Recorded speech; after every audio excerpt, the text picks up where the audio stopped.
Chceme vyhlásiť hlavného víťaza, laureáta tejto súťaže, nositeľa titulu Malokarpatský Slávik 2024.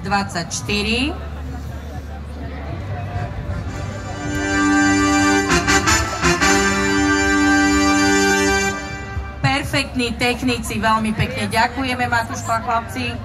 Takže titul Malokarpatský Slávik roku 2024 porota udelila Patrikovi Šáke z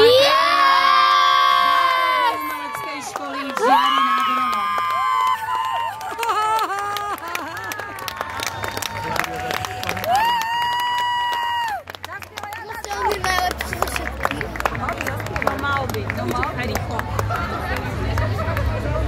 Čo stalo? Čaká, ten sa.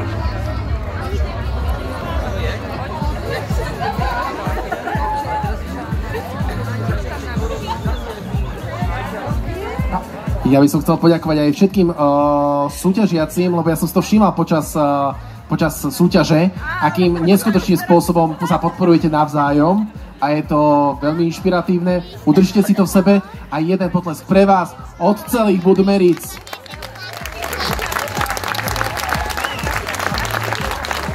Áno.